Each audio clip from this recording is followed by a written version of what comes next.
여러분 반갑습니다. 5월 1일, 5월 첫 번째 주 사부 예배를 이 시간 함께 드릴 수 있음에 참으로 감사합니다. 제가 기도의 말씀에 드렸지만 하나님께서 벌써 우리를 2021년 3분의 1까지 우리를 잘 인도하셨습니다. 남아있는 2022년 3분의 2 그 모든 날들, 그 모든 우리의 여생도 주님께서 말씀으로 앞서 행하시며 성령으로 함께 동행하실 그 하나님께 우리의 믿음을 올려드리며 말씀으로 답을 받는 귀한 시간 되기를 주님의 이름으로 축복합니다. 여러분 혹시 상품을 사기 전에 어떤 음식을 먹기 전에 구매평 혹시 후기를 살펴보시나요? 여러분들 흔히 사용하시는 요기땡 아니면 배민의 땡땡 이런 어플을 사용할 때 실제 사진이 첨부된 그런 음식 사진을 보면서 침을 꼴까닥 넘길 때는 없습니까? 이때는 고기가 진리지. 무조건 이거는 땡겨야 돼. 근데 이렇게 보면서 이렇게 구매를 하려다가 가끔씩은 실제 구매하지 아니한 실제 먹지 아니한 그런 후기로 말미암아 곤혹을 치를 때도 있습니다. 그래서 요즘에는 이 프로그램이 그리고 이제 관리자가 실제로 평가를 하죠.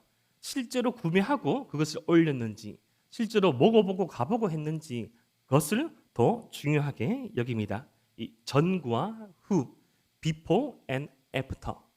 어떤 상품을 구매하기 전, 어떤 상품의 결과를 나타내고 난 후, 전과 후 우리가 무엇을 구매하고 무엇을 경험했을 때 before and after가 상당히 중요합니다. 예전에 벌써 한 시간이 10년쯤 지난 것 같은데요. 예전에 이 케이블 TV 프로그램에 렛미인이라는 프로그램이 있었습니다.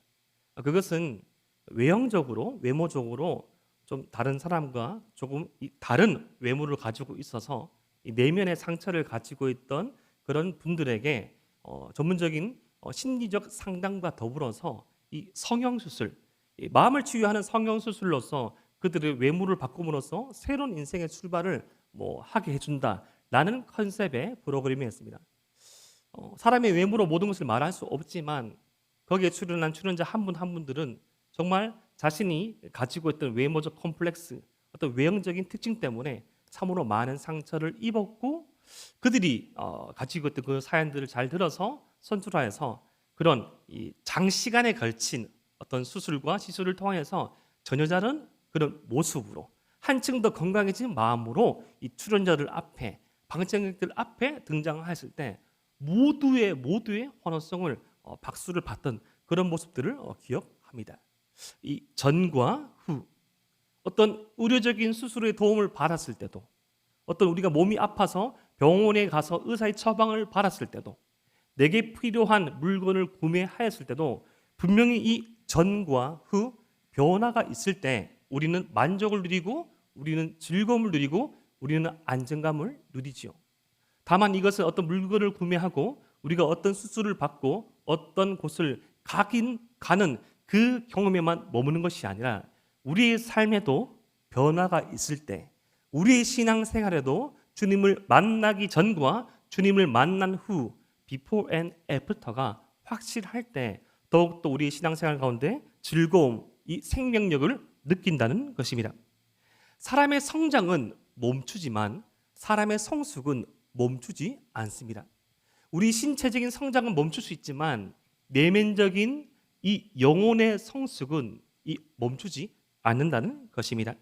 그런데 우리가 신앙생활을 하면서 때로는 일상생활을 살아가면서 도무지 이 우리의 생활의 갈피, 내가 무엇 때문에 공부를 하고 있고 내가 무엇 때문에 직장 생활을 하고 있고 내가 무엇 때문에 내게 맡겨진 이 역할들을 수반하고 있는지 감당하고 있는지 아무것도 모르겠다는 그런 심정에 빠질 때가 있습니다.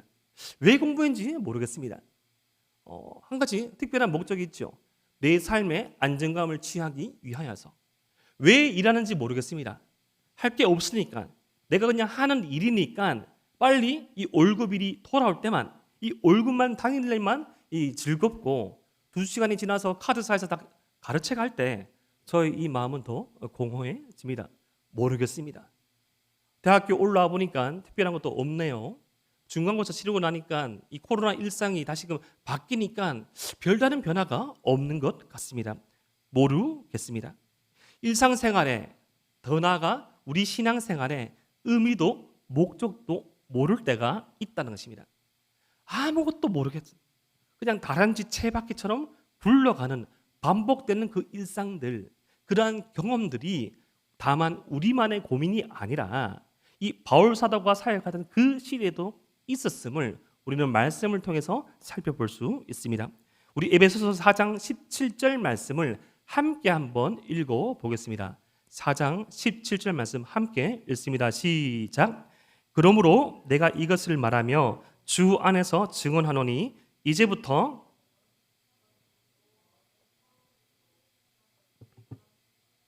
이 에베소서 말씀을 받은 성도들 가운데 이 이방인처럼 허망한 마음을 가지고 살아갔던 사람이 있었다는 것입니다. 여기서 허망하다는 것은 어떠한 삶의 의미도 목적도 즐거움도 없는 상태를 말합니다. 그냥 다람쥐 채바퀴처럼 돌아가듯이 돌아가는 삶, 이 삶 가운데 계속 마르는 즐거움, 이 삶 가운데 계속 애매해지는 목적, 삶 속에서 계속 잊어버리는 삶의 의미들, 그러한 삶을 바로 허망한 삶이라고 하는데, 그 원래 허망한 삶을 살아가는 사람들은 하나님 안에 있는 저와 여러분들처럼 하나님 안에 속해 있는 성도는 허망한 삶을 사는 사람이 아니고 하나님 밖에 있는, 우리 밖에 있는 이방인들이 원래는 허망한 삶을 사는 사람이라고 말합니다. 그런데 이 허망한 삶을 사는 사람들, 하나님과의 관계성 가운데 있지만 주의 백성이지만 이 허망함을 느끼는 사람들은 삶의 특징이 있는데, 그 삶의 특징은 바로 자기 중심적이라는 것입니다. 따라해 볼까요? 그 자기 말고 자기 중심적. 만유 인류의 법칙이 있듯이 모든 세상의 중심, 모든 필요의 중심이 자기 자신입니다. 자신이 중심이 되어서 살아가는 삶, 자기 중심적인 삶의 특징, 그 결론은 바로 허망함이더란 거죠. 자기가 자신이 중심이 되어서 모든 삶들을 살아갈 때 그 모든 삶의 상대, 어떤 인간관계를 맺고 있고 내가 알아가고 살아가는 그 모든 사람들은 결국에는 어떤 비교의 대상, 나를 박탈시키는 이 감정을 빼앗아가는 그런 사람들, 만나도 알아가도 하나님 없이 자신이 중심되어서 살아가는 삶은 관계의 갈증, 애정의 갈증, 감정의 갈증만을 느끼고, 그리고 자신이 중심이 되어서 모든 것들을 취하려는 삶의 태도를 취할 때 그 누군가를 이겨야만 쟁취할 수 있기 때문에 그 누군가가 다 경쟁의 대상이 될 수밖에 없는 그 삶의 태도, 그것이 바로 자기 중심적인 삶이고, 자기 중심적인 삶은 허망한 삶의 의미와 참된 목적을 주지 못하는 이방인의 삶이라고 사도 바울은 말합니다. 이 초대 교회의 아버지로 불려지는 사람도 있습니다. 이 교부라는 사람인데요. 따라해볼까요? 교부. 교회의 아버지 중에서 어거스틴이라는 분이 계십니다. 이 어거스틴은 참으로 이 초대 기독교 역사 가운데 이 중요한 진리들을 증명해내고 중요한 진리들을 변증해내셨는데, 그가 말한 이 사랑에 대한 이 두 가지 정의가 있습니다. 교회의 아버지인 어거스틴이 자세히 살펴보니까 이 우리가 하나님을 향해서 하는 사람 간의 사랑에는 흔히 두 가지가 있더라는 것이죠.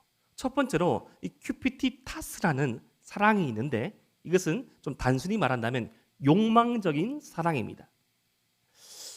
오늘 말씀에 대입해서 접촉해서 한번 살펴본다면 자신이 중심되어서 필요로 한 사랑이죠. 사용하려고 하는 사랑, 그것이 바로 큐피티타스라는 겁니다. 그런 사랑을 할 때, 그런 사랑으로 살아갈 때는 끊임없이 삶의 이 갈증과 삶의 허망함과 삶의 어떠한 이 상대적인 박탈감을 느낄 수밖에 없는 존재가 사람이다라고 이 초대교부 어거스틴 말했습니다. 여러분들은 그러한 경험 있습니까? 사람한테 사용되어진다는 느낌. 저는 이 사역을 하면서 상당히 조심하려고 하는 부분 중에 하나가 사람과 함께 사역을 하고 사람과 함께 동역을 할 때 사람을 도구화시키지 않으려고 최대한 많이 조심하려는 편입니다. 왜냐하면 여러분들 한 사람 한 사람, 우리 모두 한 사람 한 사람은 이 자신에게 중요한 삶의 사명과 목적이 있고, 특별히 우리 사랑하는 청년들은 이 시대에 얼마나 많은 시간들을 준비해야 되고, 이 시간 많은 시간들을 이 분주함 가운데 마음의 중심을 잃어버리지 않고 살아가야 합니까? 그런데 무슨 어떤 필요가 있어서 이 관계성과 전혀 상관없이 필요를 두고 어떤 연락을 하는 것은 저는 상당히 좀 조심스럽습니다. 그래서 웬만하면 제가 그냥 해보려고, 그리고 함께 뭔가를 할 때도 의미 있고 뭔가 이 과정이 있고 스토리 있는 그런 사역들을 함께 하려고 하지요. 그래서 뭐 어떤 단순한 그런 노동들, 단순한 어떤 사역들은 제가 하려는 편입니다. 제가 예전에 한번 느껴보니까, 제가 예전에 주일학교를 섬겨보니까, 제가 예전에 어떤 섬김을 해보니까 필요할 때만 찾고 필요하지 않을 때 찾지 않은 것이 상당히 큰 어려움이더라고요. 세상도 마찬가지 아닙니까? 필요 중심적으로 살아가는 그 관계, 필요 중심적인 어떤 그 사랑에는 갈증이, 참된 만족이 없고 갈증이 생겨날 수밖에 없습니다. 그런데 이 어거스틴이 말한 이 참된 사랑은 바로 두 번째 사랑에 대한 정의인 바로 카리타스입니다. 사랑 그대로의 사랑, 사용하려는 사랑이 아니라 사랑 그대로의 사랑으로서 희생과 섬김, 그 사랑의 목적으로서 그 모든 것을 다할 수 있는 사랑. 주님께서 우리를 사랑하셨듯이 우리 또한 그 누군가를 사랑하고 섬기고 나갈 때 그 사랑 그대로의 사랑, 카리타스의 사랑을 할 수 있는 것이겠죠. 하나님께서는 우리 모두를 이 카리타스의 사랑, 이 참된 삶의 목적과 의미를 발견할 수 있고 그것을 실현해 나갈 수 있는 존재로서 만드셨습니다. 하나님께서 태초에 이 창세기에 사람을 창조하시고 창조 명령을 주셨죠. 하나님이 형상으로 지음받은 우리 모든 사람들은 하나님을 대신하여서 하나님과 함께 세상을 경영할 수 있는, 다스릴 수 있는 존재로 부름 받았습니다. 의미를 혼동해서는 안 됩니다. 이 창세기 1장 26절 말씀을 중심으로 살펴 나와 있는 이 세상에 대한 이 정복하라는 그 말씀을 어떤 착취하고 어떤 물건이나 어떤 물질이나 어떤 동물들을 인간의 편의만을 위해서 착취하고 학대하라는 말씀이 아닙니다. 이 말씀을 오용하고 이 말씀을 오해해서 실제로 이 서양사에서는 이 노예 제도, 노예를 부리는 것을 정당화시켰습니다. 그래서 잘못된 말씀의 해석입니다. 하나님께서 저와 여러분들을 사랑하시듯이 그 모든 세상을 사랑하는 마음으로 하나님처럼 경영하는 것이 바로 창세기 1장 26절 이후의 창조에 대한 명령입니다. 하나님을 사랑하고 이웃을 사랑하는 것, 그러한 삶으로 이 물질에 그러한 삶으로 지배를 받지 아니하고 하나님께서 사용하려고 주신 그것들을 사랑하지 말고 잘 사용하여서 하나님처럼 그 사랑을 실천하고 살아가라고 주님께서 말씀하시죠. 신약에 넘어와서는 이 주님께서 이 사람이 지켜야 될 이 계명에 대해서 하나님을 사랑하고 내 이웃을 내 몸과 같이 사랑하라고 말씀하시죠. 사람을 사용하고 하나님을 사용하라고 말씀하지 아니하시고 하나님께서 우리를 사랑하셨듯이 하나님께서 저와 여러분들을 위해서 그 모든 것들을 마련하시고 하나님과 동행하는 그 삶을 통하여서 그 의와 그 사랑과 그 복들을 나눌 수 있는 그러한 삶을 우리 주님 또한 살아야 한다고 말씀하셨습니다. 그러한 삶을 살지 아니할 때, 그러한 삶의 목적을 모를 때 허망한 삶을 살게 되는 것입니다. 그러한 허망한 삶의 특징과 결과가 18절과 19절에 이렇게 나타납니다. 에베소서 4장 18절 말씀, 총명함이 어두워지고 무지하고 굳어지고.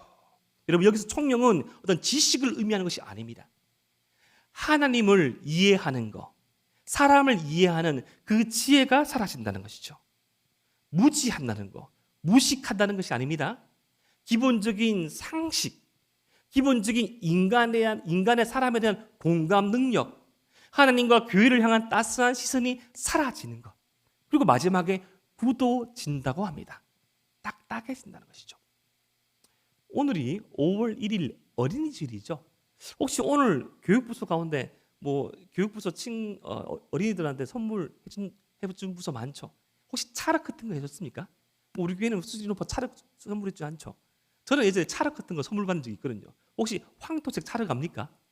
황토색 차력 가운데 좀 이렇게 좋은 거는 물기가 적고 좀 이렇게 싼 거는 물기 많아가지고 막 빚다 보면 차력이 날 빚는지 내가 차력을 빚는지 모릅니다. 이 말랑말랑한 차력으로 이게 좀 막 빚으면 어떻게 되죠? 이 우리가 만지는 대로 우리가 빚는 대로 빚어집니다. 하나님은 토기장이고 우리는 그릇이죠. 원래 하나님께서 우리를 이 말랑말랑하게 만드셨어요. 하나님의 은혜로 말랑말랑하게 이 상황과 환경에 맞게끔 이 하나님께서 지으신 하나님의 형상이라는 본질은 바뀌지 않지만 그 특수한 상황에 이렇게 섬기게 하시고 특수한 상황에 저렇게 사랑하게 하시고 이러한 상황에는 이렇게 눈물 흘리게 하시고 이러한 상황에는 이렇게 무릎 꿇고 기도하게 하시는데 그 하나님의 은혜가 제거되고 물기가 쫙 빠지면 딱딱해집니다. 완고해지죠. 삶이 자신이 중심이 돼서 살아가는 그 인생은 허망한 인생을 살아가는 그 존재는 딱딱하게 되어서 그 어떤 것도 빚을 수가 없습니다. 부러지죠. 부서집니다. 19절에 이 허망한 삶의 특징에서도 이렇게 말합니다. 감각이 없고 방탕에 방임하고 모든 더러운 것을 욕심이 행한다고 합니다. 이 감각이 없다. 찔러도 모르는 거예요. 누가 울어도 우는갑다. 누가 웃어도 웃는갑다. 지만 소중한 거죠. 자기 감정만 소중한 거예요. 자기 중심적인 허망한 인생들. 방탕에 방임하여. 이것은 이 방탕에 자신을 던진다는 의미입니다. 좀 하나님께서 기뻐하지 아니하는 삶일지라도 이미 베린 몸과 마음이다. 그냥 두는 거예요.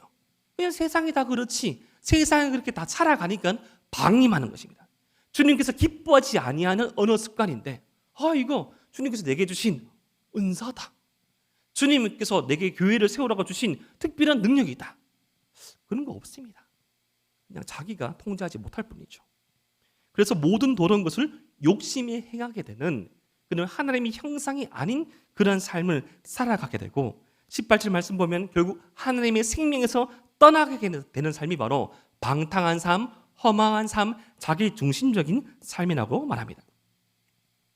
사랑하는 에바라비 청년 여러분, 저는 특별히 이 감각이 없는 이 개념에 주목하기를 원합니다.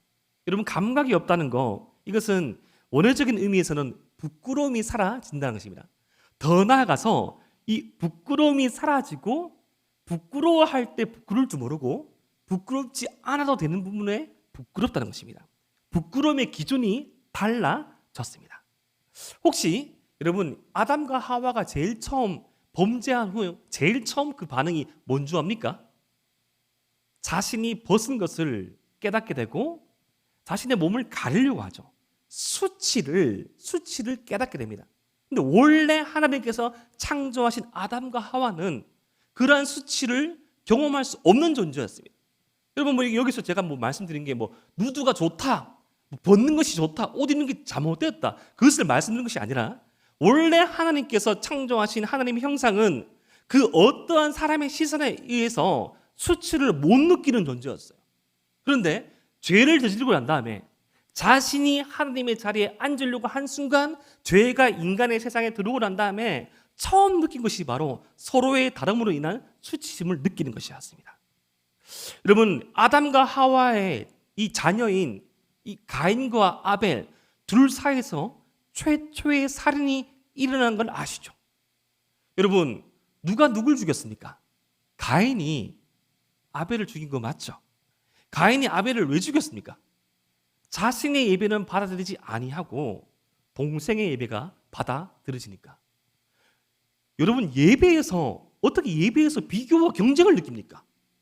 여러분, 예배에서 수치심을 느낄 그런 대상이 아니죠. 근데 가인은 그걸 느낀 거예요.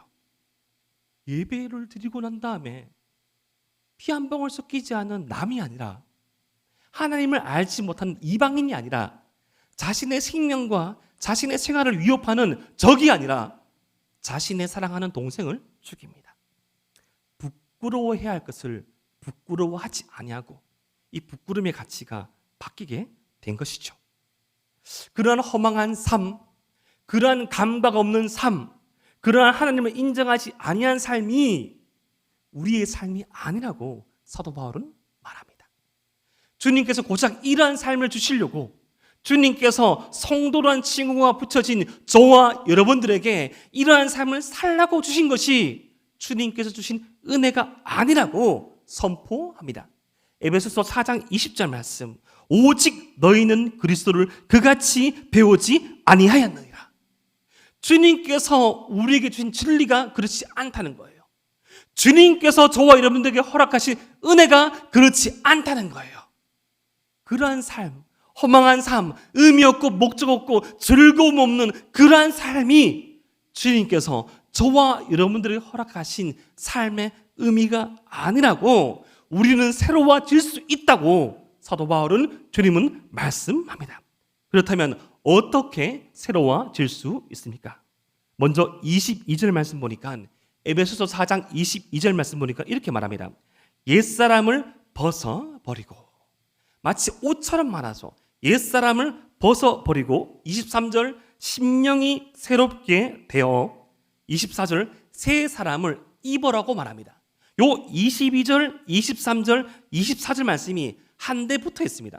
옛사람을 벗어버리고 성령으로 심령이 새롭게 되어서 새 사람을 입으라고, 새 사람을 입으라고 말합니다. 여러분, 이번 주 월요일부터 금요일까지 이 다니엘 기도회가 우리 가운데 있었죠. 제가 지난주에 또 광고 드렸고, 참 감사한 게 우리 에바다위 청년들이 한 번씩 이상 참석한 청년들이 30명이 넘었습니다. 예배 출석 인원의 절반 이상이 오셨어요. 참 감사한 시간이었습니다. 그 누구보다 감사했던 게 저였습니다. 저희 요즘 여러분들 여기 사보 예배 드릴 때 찬양 시간에 안 보이죠? 저 어디 있을까요? 교육자실? 화장실? 아니면 사택? 아닙니다. 전 요즘에 이제 중층에서 예배를 드립니다. 제가 계속 이제 포지션을 바꿔가면서 예배 드리잖아요. 제일 처음에 우리 교회 부임했을 때 제일 앞에서 예배 드리다가, 그 다음에 나가서 여러분 처음 오시는 분들 환영하다가, 또 중간쯤에 있다가 이제는 예배에 더 집중하려고 중층에 있습니다. 정말 예배가 사모되는 거예요. 정말로 은혜가 사모되는 거예요. 여러분들에게 보이는 것이 중요한 것이 아니라, 뭐 중요하기도 하죠. 그냥 하나님 앞에 단독자로 서서 찬양 드리고 싶었어요. 기도하고 싶었어요. 너무너무 예배가 갈증되어지고, 너무너무 찬양이 사모되어지고, 너무너무 은혜가 사모되어지는 그 마음에 중층에서 계속 예배를 드리고 있는데, 그러한 과정 가운데 여러분 알다시피 제가 수주 전에 이 코로나를 겪게 되고, 이 코로나 이전 직전에 이 다니엘 기도, 청년 다니엘 기도 하는 본부팀이 왔다가 그냥 아프고 있다가 하지 못할 사역인데, 지난주에 여러분들께 광고를 드리고 사역을 하게 되었습니다. 처음에 이런 의문을 가졌습니다. 이게 될까? 그냥 처음에 그냥 임원들과 함께 기도하고 나갈 때 그냥 한 명이라도 오면 그냥 된다. 그냥 우리가 먼저 기도하고 나가자라고 생각하고 나갔는데, 한 분, 두 분, 세 분, 네 분, 요일을 달리하면서 현장에 모이신 분들이 요일을 달리하면서 모이셨고, 또 일상 가운데 또 기도회를 참석하셨죠. 저는 그냥 퍼센테이지로 따질 수 없지만 현장에서 한 수련회 싱크로율 한 95%, 90% 정도까지 정말 제일 뒤에서 하나님만 예배하고 현장에 참석한 일상 가운데 있는 우리 청년들을 위해서 기도가 나갈 때 한량없는 부어주시는 하나님의 은혜를 경험했습니다. 그 가운데 특별히 좀 가슴 속에 남는 말씀이 있었는데요. 이 마지막 날 이 설교하셨던 이 이명규 목사님이라고, 저는 이제 건너서 개인적으로 알고 있는데, 그분께서 하신 말씀 가운데 우리가 누리는 은혜에 대한 가치에 대한 설명을 이렇게 하시더라고요. 제일 싫어하는 게, 제일 하지 말아야 할 게 이 교회에서 군대 간 이야기지만, 군대 갔다 오신 분들이 몇 분 계셨기 때문에 말씀을 드리고 공감 있는 이하라서 말씀을 드리겠습니다. 여러분, 군대에 가면 사람이 참 작은 것에 되게 목숨을 걸게 됩니다. 혹시 여러분 음료수 중에서 마스타라고 아시는 거? 마스타?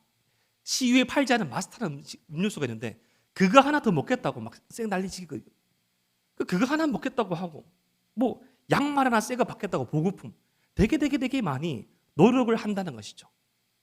근데 그 목사님께서, 강사 목사님께서 계속 살펴보다가 누군가는 밖에서는 쳐다보지도 않는데 막 닭강정 하나 더 먹으려고 막 싸우고, A급 전투화 받으려고 막 싸우고 자랑하고, 막 뭐 하려고, 군대에서 뭐 하려고 막 자랑하는데, 그 군대의 모든 문화를 역행하는 한 존재가 있더란 것입니다.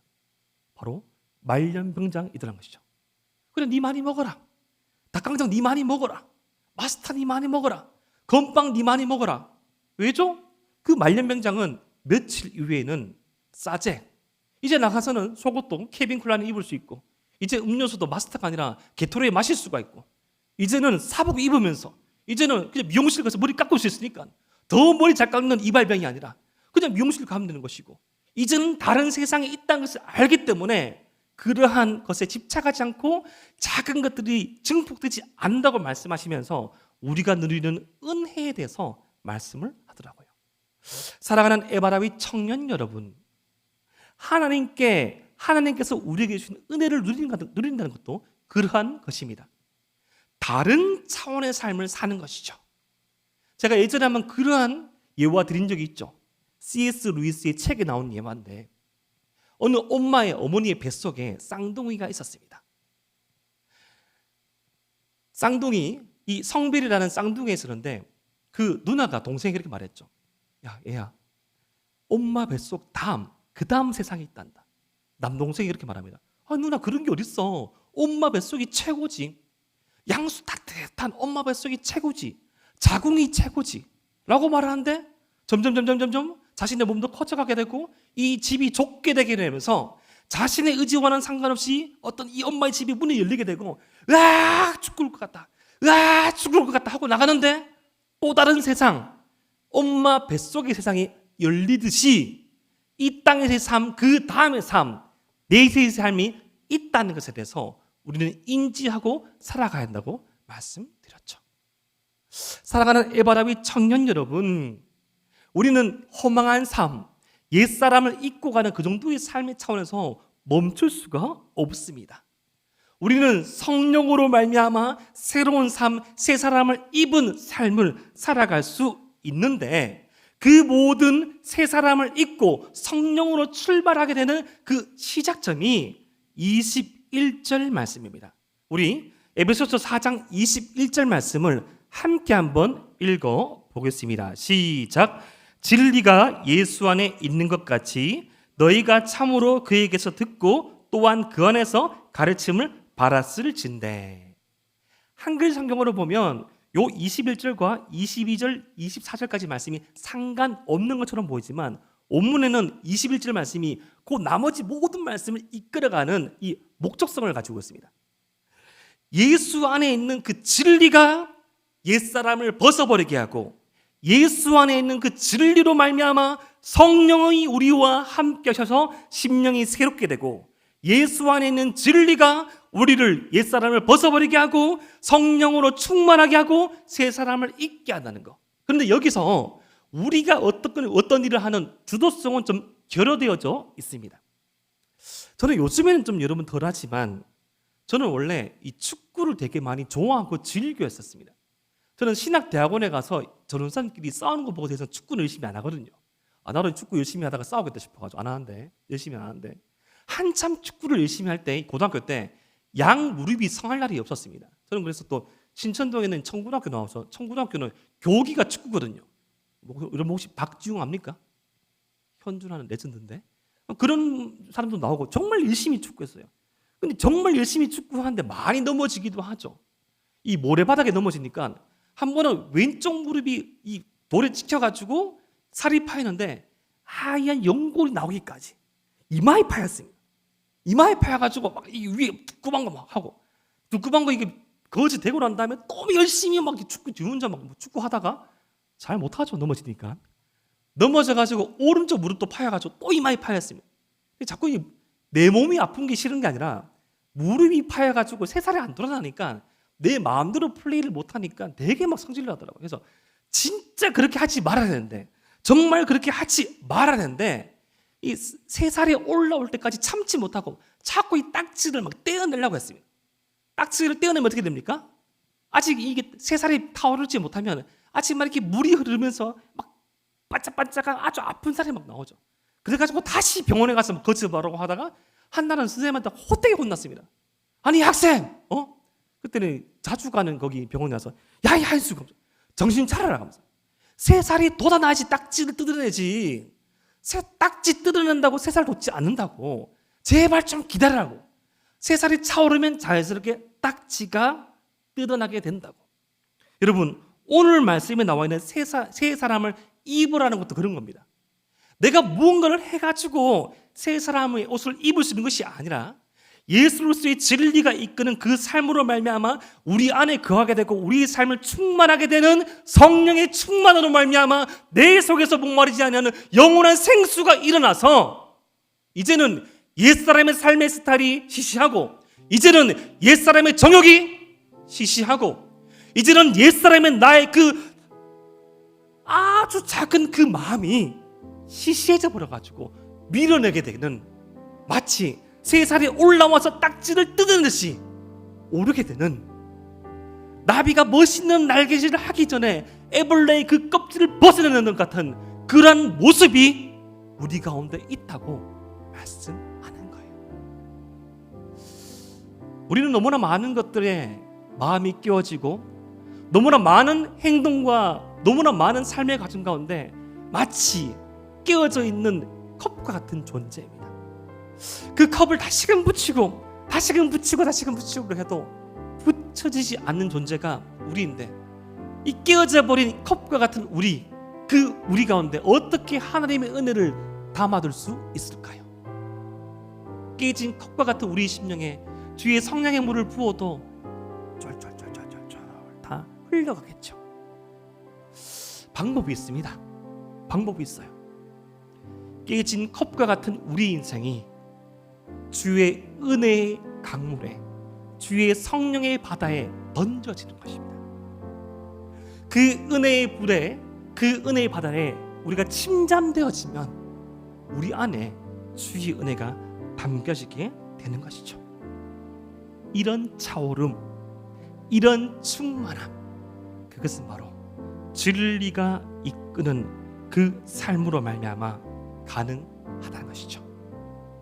진리를 따르는 그 삶 가운데 주께서 부어주시는 성령 충만함이 허락되어지고 그 성령 충만함으로 말미암아 나의 단점은 덮여지고 지난주에 말씀드렸던 아주 작은 은사의 씨가 발견되어져서 그 은사 가운데 눈물과 기도와 과정과 시간이 투여되어서 많은 선한 열매들을 맺어지게 되더란 것입니다.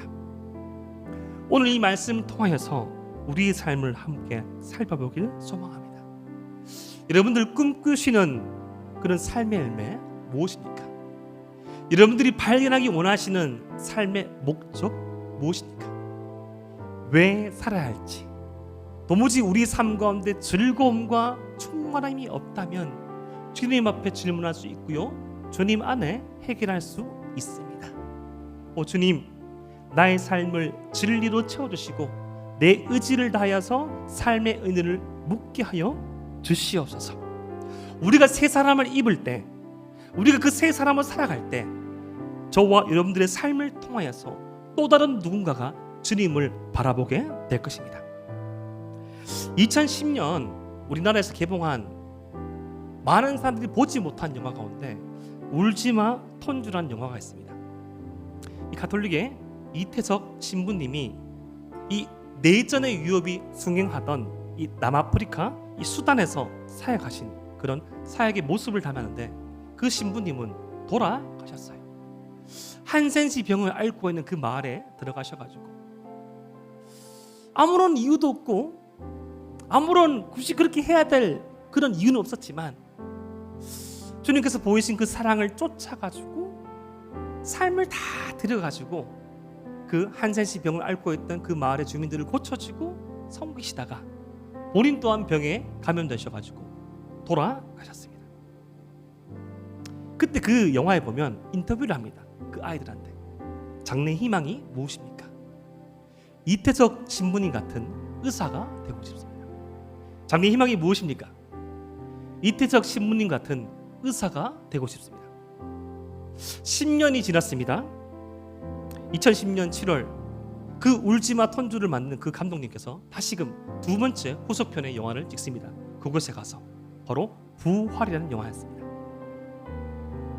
그렇게 인터뷰를 하였던 9살쯤의 그 많은 청년들이 그 이태석 신부의 삶을 통해서 발견했던 그리스도의 사랑을 쫓아서 40여 명이 간호사, 약사, 의사가 된 것입니다. 인생 성공의 스토리를 말한 것이 아니죠. 예수 그리스도의 삶을 쫓아 살아간 한 사람의 인생을 통하여서 그 사람의 삶을 통하여서 그 누군가가 새로운 사람, 새 사람을 잊고 살아간 이야기는 여전히 현재 진행형이더란 것입니다. 우리 주님께서는 분명히 약속하셨습니다. 고린도후서 5장 17절 말씀, 그런즉 누구든지 그리스도 안에 있으면 새로운 피조물이라 이전 것은 지나갔으니 보라 새 것이 되었도다. 눈물을 흘리며 씨를 뿌리는 자는 기쁨으로 단을 거두리로다. 성전을 올라가는 시인들이 그렇게 노래했지요. 무엇을 위하여서 눈물 흘리십니까? 무엇을 위하여서 땀 흘리십니까? 자기 중심적인 삶을 벗어나서 주님께서 우리에게 허락하신 그 사랑의 삶, 때로는 그 사랑의 삶을 살아내기까지 많은 눈물과 땀과 오해와 어려움이 있을지라도 우리 주님께서 먼저 걸어가신 그 길을 걸어갈 때 언젠가 반드시 주의 사랑의 열매가 저와 여러분들의 삶을 통해서 맺혀질 것을 확신합니다. 기도드리겠습니다.